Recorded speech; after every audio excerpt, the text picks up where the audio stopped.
Hey guys, welcome back to another video. So in today's video, we're going to have a look at the iPhone 10 and we're going to decide whether it's still worth picking up in 2019.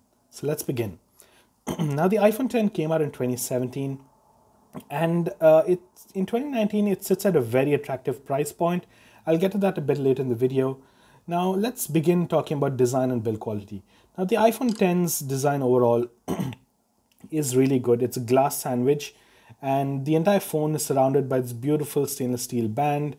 It really makes the phone feel very rigid and extremely premium in the hand. The glass adds to the heft. Overall, in terms of durability, the stainless steel is way better than the aluminum frame. The stainless steel does hold up extremely well when it comes to drops. This thing ain't gonna bend in your pockets or in your bag. It's extremely rigid.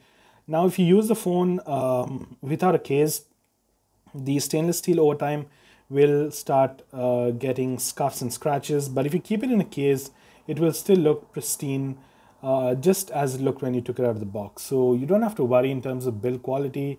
In design, the screen is really nice.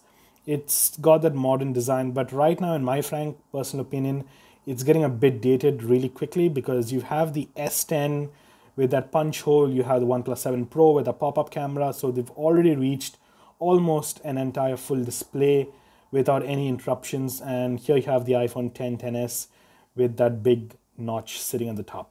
But that's Apple's design choice. Let's hope that they change that soon. However, talking about the iPhone 10, the display was Apple's first OLED display, and it's really a very nice display. The colors are really accurate. They aren't as vibrant or as punchy as the ones you will get on the Samsung devices, but if you're someone who really likes OLED displays and who's looking at getting a display which is pretty true to life and which isn't going to be as punchy as those Samsung displays, the iPhone 10 still has one of the best calibrated displays on the market right now. Also, just note that the iPhone 10 does not give you any options, just like Samsung does, to manipulate or change the color temperature of the display. So you will be stuck with the display you get. However, in my frank opinion, I don't think anyone's going to have an issue with that because this OLED display by Apple, manufactured by Samsung, is a really, really nice calibrated one. And I don't think anyone will have any issues with the display on the iPhone 10. Now, again, the display is HDR compliant, HDR10 compliant, and you have True Tone. So overall, the media consumption experience with the iPhone 10 display is really nice. Now, looking at performance and the day-to-day usage. Now, performance, the iPhone 10 is powered by the Apple A11 Bionic coupled with 3 gigabytes of RAM. We've got a 12 megapixel camera at the back along with the telephoto lens, which maxes out at 4K at 60 FPS video. So that's absolutely fantastic. You've also got a 7 megapixel camera at the top, which maxes out at 1080p.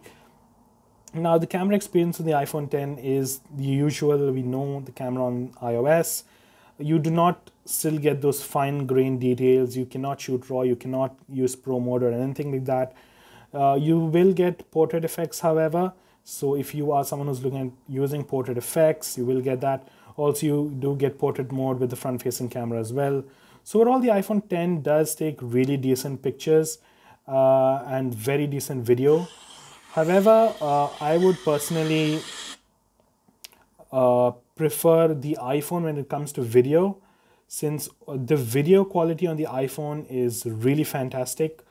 And the overall smoothness and stabilization of the iPhone when it comes to video quality is any day better than even the latest Galaxy phones. So if you're someone who's looking at shooting video with the iPhone, I would highly recommend looking at the iPhone because in terms of video, the iPhone is still king. Now, other than that, battery life for me has been kind of iffy. The iPhone 10 never had great battery life to begin with. My battery life, the health of the battery is currently about 88%, so it will need to be replaced shortly. Now, currently with this amount of battery life, you can kind of get through the day, but you will most likely need to top it up by the end of the day. And if you're a very heavy user, you might have to top it up at least twice a day. Now, yes, the iPhone 10 does support wireless charging and fast charging, but if you really want to take advantage of that fast charging, you will need to buy that that adapter from Apple, so you're going to spend extra right there. So overall, it's not going to make a difference. Battery life is still going to remain the same. And if you're looking at getting really great battery life, you're not going to get it from the iPhone 10. I would recommend the 10s Max if you're looking for battery life. In terms of software, it started out on iOS 11. Now we are at 12, and you will be getting iOS 13 this September. So in terms of software and app support, I would give the iPhone 10 another 2 to 3 years. So looking at the future, pretty much secure when it comes to the software part of the iPhone 10. And iOS has been working really well on the iPhone. Apple's got one of the best gesture navigation user interfaces in the entire mobile industry. There is no one in the competition who does gesture interfaces so smoothly and so silky smooth. It's just a pleasure to use the iPhone 10's gesture interface than any of the competitors, and Apple has done a really nice job with that. Now also remember that the display does support that 120 Hz touch sample rate. Now do not get confused, this does not mean that this display is ProMotion compliant. This is not going to be the super smooth display from the iPad Pros. It just has the 120 Hz display sample rate, that's it. So overall, you can expect it to be smooth, but it's not going to be ProMotion smooth. Now looking at the price, the iPhone 10, as I said in the beginning, sits at a very attractive price for 2019. In 2017, when this guy came out, it was $1,000. Right now, you can pick up a relatively decent condition iPhone 10 without any scratches or cracks or really bad damages for approximately 500 to 600 pounds here in the UK. So that's a really good price in my frank opinion, rather than spending that money on getting the newest iPhones, which are barely any different from the 10, especially in terms of design or in performance. You might as well just save your money and get the iPhone 10 for 2019. Now in terms of looking at comparing the iPhone 10 or should I get the 10R, well, again, in my frank opinion, I would think that would come down to your personal preference. Now the iPhone 10 would offer you the OLED display, you would get that stainless steel, and overall it's a better build quality. It feels much more premium. You also get 3D touch. Now the iPhone 10R will not give you that OLED display. It will give you an LCD display. You will have aluminum as the frame and you will not have 3D touch. So again, it comes to what features you're looking for and what's more important to you. I frankly would spend the 500 and 600 and get the iPhone 10 for that OLED display and the premiumness that comes with the stainless steel build quality. So ultimately, the iPhone 10 is almost similar to buying the 10s, and irrespective of whether the iPhone 10s has the A12 and the iPhone 10 has the A11, you are barely going to notice the difference in performance in day-to-day use. So I would personally pick out the iPhone 10 over the 10R, but again, it comes down to personal preference. Now, one more thing is that in terms of Face ID has been working overall relatively well for me. I haven't had any issues, but Face ID is a pretty complicated system. So just as a warning, if you guys drop the 10, if you aren't so careful with the 10, that might cause a bit of damage to the very delicate Face ID mechanism sitting in the notch right there, and you could lose Face ID functionality.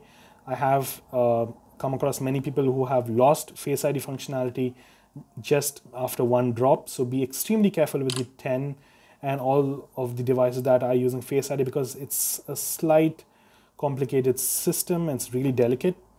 So just be aware of that.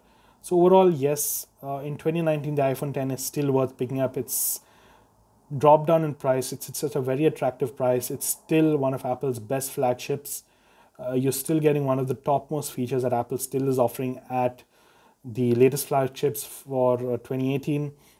In terms of design, do not think that you're going to look outdated now, because the 2019 iPhones that are coming out this September will most probably look this exact same based on all the rumors and leaks I've seen.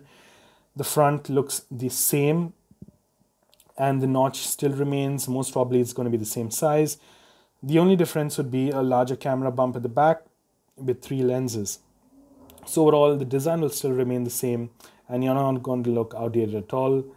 the iPhone 10 is still a very, very tempting flagship for 2019, and I would definitely recommend you look at the iPhone 10.